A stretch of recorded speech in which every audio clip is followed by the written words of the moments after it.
Hi everyone, welcome back to my YouTube channel Manjula Vlogs.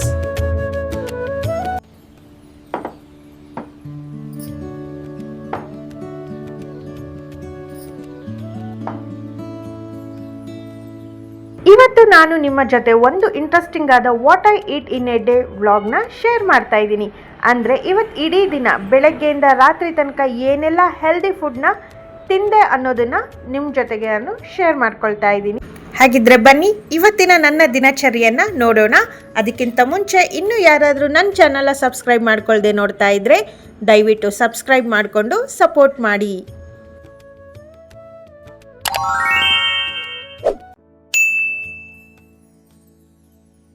ಬೆಳಗಿನ ತಿಂಡಿಗೆ ಏನು ಮಾಡೋದು ಅಂತ ಯೋಚನೆ ಮಾಡಬೇಕಾದ್ರೆ ನೆನಪಾಗಿದ್ದೆ ನಮ್ಮ ದಾವಣಗೆರೆ ಕಡೆಯ ಫೇಮಸ್ ನೆನೆಸಿದ ಮಂಡಕ್ಕಿ, ತೊಯ್ಸಿದ ಮಂಡಕ್ಕಿ, ಮಂಡಕ್ಕಿ ಒಗ್ಗರಣೆ, ಮಂಡಕ್ಕಿ ಚಿತ್ರಾನ್ನ ಅಂತಲೂ ಕರೀತಾರೆ. ಈ ತೊಯ್ಸಿದ ಮಂಡಕ್ಕಿನ ಸುಲಭವಾಗಿ ಬೇಗನೆ ಮಾಡ್ಬೋದು. ಸಪ್ಪೆ ಮಂಡಕ್ಕಿನ ತೊಗೊಂಡಿದ್ದೀನಿ. ಎಷ್ಟು ಬೇಕೋ ಅಷ್ಟು ಪಾತ್ರೆಗೆ ಹಾಕ್ಕೊಂಡು ನೀರು ಹಾಕಿ ಒಂದು 2-3 ಸತಿ ಚೆನ್ನಾಗಿ ತೊಳ್ಕೊಂಡು ಮತ್ತೆ ಸ್ವಲ್ಪ ನೀರು ಹಾಕಿ ನೆನೆಯೋದಕ್ಕೆ ಬಿಡಬೇಕು. ಬಹಳ ಜನಕ್ಕೆ ಒಂದು ಡೌಟ್ ಇರುತ್ತೆ, ಮಂಡಕ್ಕಿ ಅಂದರೆ ಬರೀ ಸಾಯಂಕಾಲ ಟೀ ಜೊತೆ ತಿನ್ನೋ ಸ್ನ್ಯಾಕ್ಸ್ ಅಷ್ಟೇ ಅಂದ್ಕೊತಾರೆ. ಆದರೆ ಈ ಮಂಡಕ್ಕಿಯಿಂದ ಬೆಳಗ್ಗೆ ಹೊಟ್ಟೆ ತುಂಬುವಷ್ಟು ತಿಂಡಿನ ಮಾಡ್ಕೋಬೋದು. ಈ ಮಂಡಕ್ಕಿ ವಿಶೇಷತೆ ಏನಂದರೆ ಇದನ್ನು ನೀರಿಗೆ ಹಾಕಿ ಪಟ್ಟನೆ ತೊಳೆದು ಗಟ್ಟಿಯಾಗಿ ಹಿಂಡಿಬಿಟ್ರೆ ಸಾಕು, ಮುದ್ದೆ ಆಗಲ್ಲ, ನೀಟಾಗಿ ಉದುರುದ್ರಾಗಿ ಬರುತ್ತೆ. ಇನ್ನು ವೆಯ್ಟ್ ಲಾಸ್ ಮಾಡೋರ್ಗಂತೂ, ಡಯಟ್ ಮಾಡೋರಿಗೆ ಮಂಡಕ್ಕಿ ಒಂದು ವರದಾನ ಅಂತಲೇ ಹೇಳ್ಬೋದು. ಯಾಕಂದರೆ ಇದರಲ್ಲಿ ಕ್ಯಾಲೋರಿ ತುಂಬ ಕಡಿಮೆ ಇರುತ್ತೆ, ಆದರೆ ಹೊಟ್ಟೆ ತುಂಬಿದ ಹಾಗೆ ಆಗುತ್ತೆ. ಲೈಟಾಗಿ ಏನಾದರೂ ತಿನ್ನಬೇಕು, ಹೊಟ್ಟೆ ತಂಪಾಗಿರಬೇಕು ಅಂದಾಗ ಮಂಡಕ್ಕಿಗಿಂತ ಬೆಸ್ಟ್ ಆಪ್ಷನ್ ಇನ್ನೊಂದಿಲ್ಲ. ಈ ಸ್ಪೆಷಲ್ ಆದ ಮಂಡಕ್ಕಿ ಒಗ್ಗರಣೆಗೆ ನಮ್ಮ ಕಡೆಗೆ ಒಂದು ಸಪ್ರೇಟ್ ಆಗಿರುವಂತಹ ಫ್ಯಾನ್ ಬೇಸೇ ಇದೆ. ದಾವಣಗೆರೆ, ಚಿತ್ರದುರ್ಗ ಅಥವಾ ಉತ್ತರ ಕರ್ನಾಟಕದ ಕಡೆ ಹೋದರೆ ಈ ಮಂಡಕ್ಕಿನ ರೆಗ್ಯುಲರ್ ಆಗಿ ಯೂಸ್ ಮಾಡ್ತೀವಿ ನಾವು. ಮಂಡಕ್ಕಿನ ಚೆನ್ನಾಗಿ ನೆನೆಸ್ಬಿಟ್ಟು ಆಮೇಲೆ ಗಟ್ಟಿಯಾಗಿ ನೀರನ್ನೆಲ್ಲ ಹಿಂಡಿ ಒಂದು ಪಾತ್ರೆಗೆ ಎತ್ತಿಟ್ಕೊಂಡಿದ್ದೀನಿ. ಇನ್ನು ಬಾಣಲಿಗೆ ಸ್ವಲ್ಪ ಎಣ್ಣೆ ಹಾಕಿ ಸಾಸಿವೆ ಜೀರಿಗೆನ ಹಾಕಿ ಚಿಕ್ಕದಾಗಿ ಹೆಚ್ಚಿ ಇಟ್ಟಿರುವಂತಹ ಈರುಳ್ಳಿ ಮತ್ತು ಹಸಿಮೆಣಸಿನ್ಕಾಯಿನ ಹಾಕಿ ಚೆನ್ನಾಗಿ ಬಾಡಿಸ್ಕೊಳ್ತಾ ಇದ್ದೀನಿ. ಇದು ಸ್ವಲ್ಪ ಬೆಂದ ಮೇಲೆ ಟೊಮೆಟೊನ ಹಾಕಿ ಅದನ್ನು ಕೂಡ ಚೆನ್ನಾಗಿ ಬಾಡಿಸ್ಕೊಳ್ತಾ ಇದ್ದೀನಿ. ಬೇಕಿದ್ರೆ ಕಡಲೆಬೀಜ, ಕಡಲೆಬೇಳೆ ಇದನ್ನು ಸಹ ಹಾಕ್ಕೋಬೋದು.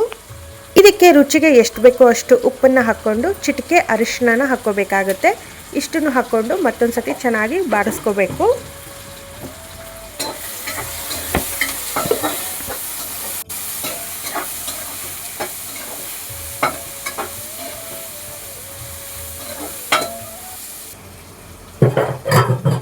ಒಗ್ಗರಣೆ ಎಲ್ಲ ರೆಡಿ ಆದಮೇಲೆ ರೆಡಿ ಮಾಡಿಟ್ಟಿರುವಂತಹ ಮಂಡಕ್ಕಿನ ಇದಕ್ಕೆ ಹಾಕ್ಕೊಂಡು ಅದನ್ನು ಕೂಡ ನೀಟಾಗಿ ಮಿಕ್ಸ್ ಮಾಡ್ಕೋಬೇಕಾಗುತ್ತೆ. ಒಗ್ಗರಣೆ ಎಲ್ಲ ಚೆನ್ನಾಗಿ ಬೆರಿಬೇಕು, ಅಲ್ಲಿ ತನಕ ನೀಟಾಗಿ ಮಿಕ್ಸ್ ಮಾಡ್ಕೋಬೇಕಾಗುತ್ತೆ. ಎಲ್ಲ ಒಂದು ಕಡೆಯಿಂದ ನೀಟಾಗಿ ಮಿಕ್ಸ್ ಮಾಡಿಕೊಂಡು ಸ್ವಲ್ಪ ಬೆಚ್ಚಗೆ ಮಾಡಿಕೊಂಡ್ರೆ ಮಂಡಕ್ಕಿ ರೆಡಿಯಾಗುತ್ತೆ. ತೊಯ್ಸಿದ ಮಂಡಕ್ಕಿ ದಾವಣಗೆರೆ ಸ್ಪೆಷಲ್ ರೆಡಿಯಾಗುತ್ತೆ. ಬೆಳಗ್ಗೆ ಹೊತ್ತು ಲೈಟಾಗಿ ಹೊಟ್ಟೆಗೂ ಕೂಡ ತುಂಬುವಂಥ ಅನುಭವ ಕೊಡುತ್ತೆ. ಬೆಸ್ಟ್ ಟಿಫನ್ ಅಂತ ಹೇಳ್ಬೋದು. ಒಂದು ಪ್ಲೇಟಿಗೆ ಹಾಕ್ಕೊಂಡು ಸರ್ವ್ ಕೂಡ ಮಾಡ್ಕೊಳ್ತಾ ಇದ್ದೀನಿ. ಮೇಲೆ ಸ್ವಲ್ಪ ಕೊತ್ತಂಬರಿ ಸೊಪ್ಪು, ಒಣ ಕೊಬ್ಬರಿನ ಹಾಕ್ಕೊಂಡು ತಿಂತಾಯಿದ್ರೆ ತುಂಬಾ ಚೆನ್ನಾಗಿರುತ್ತೆ. ಇನ್ನು ಮಧ್ಯಾಹ್ನಕ್ಕೆ ನಾನು ಹೊಸ ಪ್ರಯೋಗ ಮಾಡಿದೆ ಅಂತ ಹೇಳ್ಬೋದು. ಅದೇನೆಂದರೆ ಓಟ್ಸ್ ಮತ್ತು ಮಾವಿನ ಹಣ್ಣನ್ನು ಬಳಸ್ಕೊಂಡು ಮಾಡಿದ್ದು. ಹೇಗಿದ್ರು ಮಾವಿನ ಹಣ್ಣಿನ ಸೀಸನ್ ಅಲ್ವಾ, ಅದಕ್ಕೋಸ್ಕರ ಓಟ್ಸ್ನ ನಾನು ಹಾಕಿಬಿಟ್ಟು ಒಂಥರ ಸ್ವೀಟ್ನ ಮಾಡ್ಕೊಂಡಿದ್ದೆ.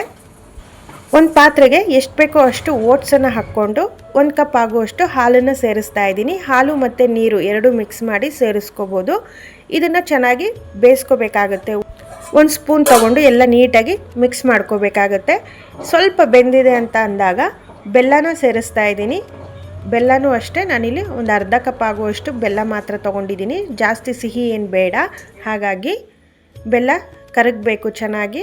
ಓಟ್ಸ್ ಜೊತೆಯಲ್ಲಿ ಮಿಕ್ಸ್ ಆಗಿ ಬೆಲ್ಲ ಕರಗೋ ತನಕ ಸ್ವಲ್ಪ ಕೈ ಆಡ್ತಾ ಇರಬೇಕಾಗತ್ತೆ, ಇಲ್ಲಾಂದರೆ ತಳ ಹಿಡಿಯೋ ಚಾನ್ಸಸ್ ಇರುತ್ತೆ. ಹಾಗಾಗಿ ಎಲ್ಲ ಚೆನ್ನಾಗಿ ಮಿಕ್ಸ್ ಆದಮೇಲೆ ನಾನು ಒಂದು ಚಿಕ್ಕ ತುಂಡಾಗುವಷ್ಟು ಬೆಣ್ಣೆನ ಸೇರಿಸ್ತಾ ಇದ್ದೀನಿ. ಬೆಣ್ಣೆ ಅಥವಾ ತುಪ್ಪ ಏನು ಬೇಕಾದರೂ ಸೇರಿಸ್ಬೋದು.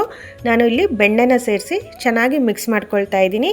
ಇದಕ್ಕೆ ನಾನು ಇನ್ನೊಂದು ಕಡೆಗೆ ಒಂದು ಪ್ಯಾನ್ ಇಟ್ಟು ಅದಕ್ಕೆ ಸ್ವಲ್ಪ ತುಪ್ಪ ಹಾಕಿ ಚಿಕ್ಕದಾಗಿ ಕಟ್ ಮಾಡಿ ಬಾದಾಮಿನ ಇಟ್ಕೊಂಡಿದ್ದೀನಿ, ಅದನ್ನು ಸೇರಿಸ್ತಾ ಇದ್ದೀನಿ.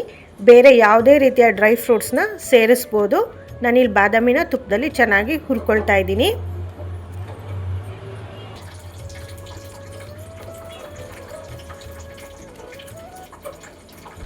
ಹುರಿದಿರುವಂತಹ ಬಾದಾಮಿನ ರೆಡಿಯಾಗಿರುವಂತಹ ಓಟ್ಸ್ಗೆ ಸೇರಿಸ್ತಾ ಇದ್ದೀನಿ. ಎಲ್ಲ ಹಾಕಿ ನೀಟಾಗಿ ಮಿಕ್ಸ್ ಮಾಡ್ಕೋಬೇಕಾಗತ್ತೆ. ಇದನ್ನೆಲ್ಲ ಚೆನ್ನಾಗಿ ಒಂದ್ಸತಿ ಮಿಕ್ಸ್ ಮಾಡಿಕೊಂಡ್ರೆ ಆಯಿತು. ಓಟ್ಸ್ ರೆಡಿಯಾಗಿದೆ. ಇದನ್ನು ಬಿಸಿ ಇರುವಾಗಾದರೂ ತಿನ್ಬೋದು ಅಥವಾ ತಣ್ಣಗೆ ಮಾಡ್ಕೊಂಡಾದರೂ ತಿನ್ಬೋದು. ಇದನ್ನು ನಾನು ಒಂದು ಪ್ಲೇಟಿಗೆ ಹಾಕ್ಕೊಳ್ತಾ ಇದ್ದೀನಿ. ಪ್ಲೇಟ್ ಅಥವಾ ಬಟ್ಲ ಬೋಲ್ ಬರುತ್ತಲ್ಲ ಅದಕ್ಕೆ ಕೂಡ ಹಾಕ್ಕೋಬೋದು. ನಾನಿಲ್ಲಿ ಪ್ಲೇಟ್ಗೆ ಹಾಕ್ಕೊಂಡು ಚಿಕ್ಕದಾಗಿ ಹೆಚ್ಚಿಟ್ಕೊಂಡಿರುವಂತಹ ಮಾವಿನ ಹಣ್ಣನ್ನು ಸೇರಿಸ್ತಾ ಇದ್ದೀನಿ. ಮೇಲೆ ಚೆನ್ನಾಗಿ ಪ್ಲೇಟ್ ಮೇಲೆ ಸೇರಿಸ್ಕೊಳ್ತಾ ಇದ್ದೀನಿ. ಇದನ್ನು ಮ್ಯಾಂಗೋ ಪಾಯಸ, ಓಟ್ಸ್ ಪಾಯಸ ಏನು ಬೇಕಾದರೂ ಅನ್ಬೋದು. ಮ್ಯಾಂಗೋ ಓಟ್ಸ್ ಫುಡ್ಡಿಂಗ್ ಅಂತನಾದರೂ ಕರಿಬೋದು. ಒಂಥರ ಕ್ರೀಮಿಯಾಗಿ ಮಾವಿನ ಹಣ್ಣಿನ ಜೊತೆಲಿ ತಿಂತಾಯಿದ್ರೆ ತುಂಬಾ ಚೆನ್ನಾಗಿರುತ್ತೆ. ತೂಕ ಇಳಿಸ್ಕೊಳ್ಳೋರ್ಗೂ ಡಯಟ್ ಮಾಡೋರ್ಗೂ ಇದು ಒಂಥರ ಬೆಸ್ಟ್ ಆಪ್ಷನ್ ಅಂತ ಹೇಳ್ಬೋದು. ನಿಮಗೆ ಈ ರೆಸಿಪಿ ಹೇಗೆ ಅನ್ನಿಸ್ತು ಅಂತ ಕಮೆಂಟಲ್ಲಿ ತಿಳಿಸಿ. ಹಾಗೆ ಇದಕ್ಕೆ ಬೇರೆ ಏನಾದರೂ ಹೆಸರು ಕೊಡ್ಬೋದಾ ಅಂತ ಕೂಡ ತಿಳಿಸಿ. ನಾನು ಕಮೆಂಟ್ಗಳನ್ನೆಲ್ಲ ಓದ್ತೀನಿ. ಇನ್ನು ಸಂಜೆಗೆ ನನ್ನ ಮಗ ಇನ್ಸ್ಟಾಗ್ರಾಮಲ್ಲಾಗಲಿ ಅಥವಾ ಈಗ ಟ್ರೆಂಡಿಂಗಲ್ಲಿರುವಂತಹ ಐಸ್ ಕ್ರೀಮ್ನ ನಾವು ಆನ್ಲೈನಲ್ಲಿ ಆರ್ಡ್ರ್ ಮಾಡ್ಕೊಂಡಿದ್ವಿ. ಹೂಕೋ ಕಂಪ್ನಿದು. ನೋಡೋದಕ್ಕೆ ಈ ಥರ ಇತ್ತು. ಒಂಥರ ಚೆನ್ನಾಗಿತ್ತು. ಟೇಸ್ಟ್ ವೈಸು ತುಂಬ ಚೆನ್ನಾಗಿತ್ತು ಅಂತ ಏನಿಲ್ಲ, ನಾರ್ಮಲಾಗಿ ಚೆನ್ನಾಗಿತ್ತು. 100 ರೂಪೀಸ್ ಇದು ಒಂದು. 100 ರೂಪಾಯಿ. 100 ರೂಪಾಯಿಗೆ ಬರ್ತಿದೆಯಾ? ನನಗೇನೋ ಹಾಗೆ ಅನ್ನಿಸ್ಲಿಲ್ಲ. ಬಟ್ ಒಂದು ಸತಿ ಟ್ರೈ ಮಾಡ್ಬೋದು. ಚೆನ್ನಾಗಿತ್ತು.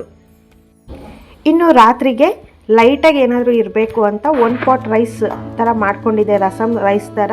ಇದು ಕೂಡ ತುಂಬಾ ಚೆನ್ನಾಗಿತ್ತು. ಸಾಮಾನ್ಯವಾಗಿ ರಸಮ್ ಬೇರೆ ಅನ್ನ ಬೇರೆ ಮಾಡ್ಕೊತೀವಿ. ಆದರೆ ನಾನಿಲ್ಲಿ ಕುಕ್ಕರ್ನಲ್ಲೇ ಅಕ್ಕಿ ತೊಗರಿಬೇಳೆ ಚೆನ್ನಾಗಿ ತೊಳೆದ್ಬಿಟ್ಟು ಹೆಚ್ಚಿ ಟೊಮೆಟೊ, ಹುಣಸೆ ರಸ, ಜೀರಿಗೆ, ಮೆಣಸಿನ ಪುಡಿ, ರಸಮ್ ಪುಡಿ ಎಲ್ಲ ಸೇರಿಸಿ ಒಟ್ಟಿಗೆ ಎಷ್ಟು ಬೇಕೋ ಅಷ್ಟು ನೀರನ್ನು ಹಾಕಿ ಒಂದು 2 ರಿಂದ 3 ಕೂಗಿಸಿದ್ರೆ ಸಾಕು. ತುಂಬ ಚೆನ್ನಾಗಿರುವಂತಹ ರಸಮ್ ರೈಸ್ ಅಥವಾ 1 ಪಾಟ್ ರಸಮ್ ರೈಸ್ ರೆಡಿಯಾಗುತ್ತೆ. ರಾತ್ರಿ ಟೈಮಲ್ಲಿ ಬಿಸಿ ಬಿಸಿಯಾಗಿರುವ ರಸಮ್ ರೈಸ್ ಜೊತೆಲಿ ಮೇಲೆ ಸ್ವಲ್ಪ ತುಪ್ಪ ಹಾಕ್ಕೊಂಡು ಗರಿ ಗರಿಯಾಗಿರುವಂತಹ ಬೂಂದಿನ ಹಾಕ್ಕೊಂಡು ತಿಂತಾ ಇದ್ದರೆ ಒಳ್ಳೆ ಕಾಂಬಿನೇಷನು, ಅದ್ಭುತವಾಗಿರುತ್ತೆ. ನನಗಂತೂ ಈ ಥರದ್ದು ಅಂದರೆ ತುಂಬಾ ಇಷ್ಟ. ನೋಡಿದ್ರಲ್ಲ ಸ್ನೇಹಿತರೆ, ಇದಿಷ್ಟು ಇವತ್ತಿನ ನನ್ನ ಇಡೀ ದಿನದ ಸಿಂಪಲ್, ಹೆಲ್ದಿ ಮತ್ತು ಟೇಸ್ಟಿ ಸಸ್ಯಾಹಾರಿ ಆಹಾರದ ದಿನಚರಿ. ಈ 3 ಅಡುಗೆಗಳು ನಿಮಗೆ ಇಷ್ಟವಾಗಿದೆ ಅಂತ ಭಾವಿಸ್ತೀನಿ. ನೀವು ಒಮ್ಮೆ ಟ್ರೈ ಮಾಡಿ ನೋಡಿ. ನಿಮ್ಗೆ ಈ ವಿಡಿಯೋ ಇಷ್ಟವಾಗಿದ್ದರೆ ದಯವಿಟ್ಟು ಲೈಕ್ ಮಾಡಿ, ಕಮೆಂಟ್ ಮಾಡಿ, ಶೇರ್ ಮಾಡಿ, ಸಬ್ಸ್ಕ್ರೈಬ್ ಮಾಡೋದನ್ನು ಮರಿಬೇಡಿ. ಹಾಗೆ ಹೈಪ್ ಕೂಡ ಮಾಡಿ. Thank you.